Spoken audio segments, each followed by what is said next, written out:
Selamat pagi Ibu dan teman-teman. Perkenalkan, nama saya Maria Adelvin Kalau dengan MPM 33240046, program studi pendidikan biologi.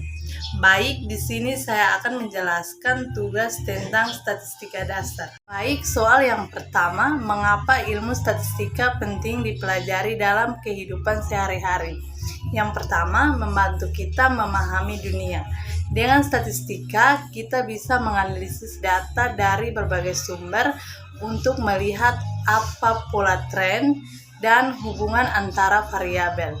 Ini memungkinkan kita memahami isu-isu kompleks seperti perubahan iklim, kesehatan masyarakat, dan ekonomi. Yang kedua, membuat keputusan yang lebih baik. Statistika memberikan alat untuk mengevaluasi informasi dan membuat keputusan yang rasional. Misalnya saat memilih produk, kita bisa membandingkan berbagai merek dan berdasarkan data kinerja mereka. Yang ketiga, mengembangkan produk dan layanan baru. Perusahaan menggunakan statistika untuk mengidentifikasi kebutuhan konsumen, menguji produk, dan meningkatkan referensi operasi. Yang keempat, memprediksi masa depan. Dengan menganalisis data historis, statistika membantu kita membuat perkiraan tentang apa yang akan terjadi di masa depan. Ini sangat berguna dalam bidang seperti keuangan dan cuaca. Soal yang kedua, jika sebuah penelitian tidak ada pengambilan sampel, apa yang akan terjadi? Yang pertama, representasi populasi. Sampel yang baik akan menjadi representasi yang akurat dari seluruh populasi yang diteliti. Ini berarti karakteristik sampel, misalnya usia, jenis kelamin, dan pendidikan, akan mirip dengan karakteristik populasi secara keseluruhan. Yang kedua, efisiensi. Mengambil sampel jauh lebih efisiensi daripada pengumpulan data seluruh populasi. Ini menghemat waktu, biaya, dan sumber daya.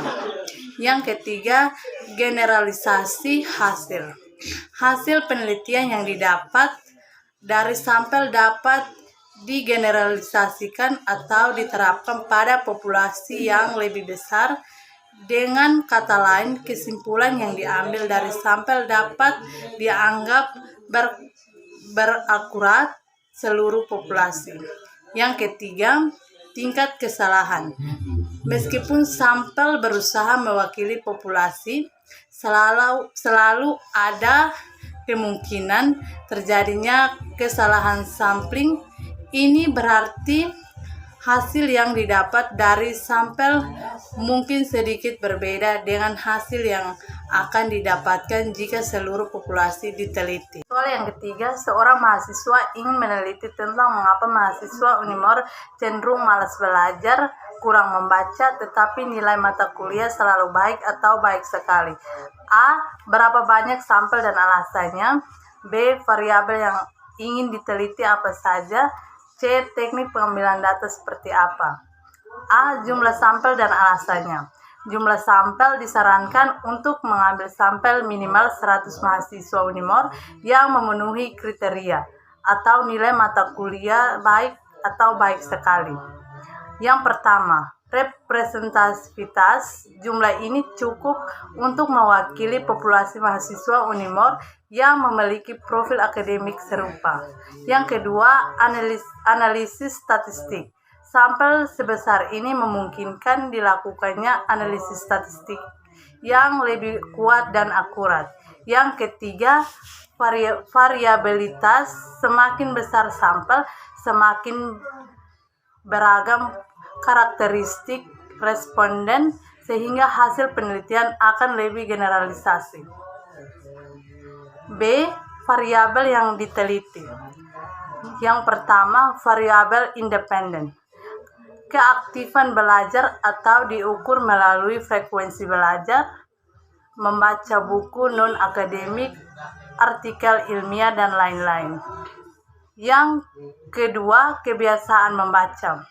diukur melalui frekuensi membaca buku non-akademik atau artikel ilmiah lainnya. Yang kedua, variabel independen. Yang pertama, prestasi akademik atau nilai rata-rata IPK atau nilai mata kuliah tertentu. Yang kedua, gaya belajar atau visual auditor kinestik. Yang ketiga, strategi belajar.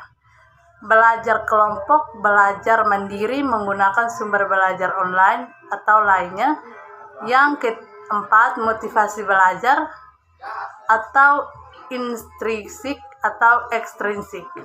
Yang kelima, faktor intrinsik atau pekerjaan sampingan, kegiatan organisasi, dukungan keluarga, dan lain-lain. C. Teknik pengambilan data. Yang pertama, kuesioner, alat untuk mengumpulkan data mengenai kebiasaan belajar, gaya belajar, atau strategi belajar, motivasi, dan faktor eksternal. Yang kedua, wawancara mendalam. Dilakukan pada sejumlah kecil responden terlebih untuk mengambil lebih dalam mengenai alasan dibalik perilaku mereka. Yang ketiga, dokumentasi. Mengumpulkan data sekunder seperti nilai akademik, hasil survei, kepuasan mahasiswa, atau absensi perkuliahan. Sekian dari presentasi saya. Terima kasih.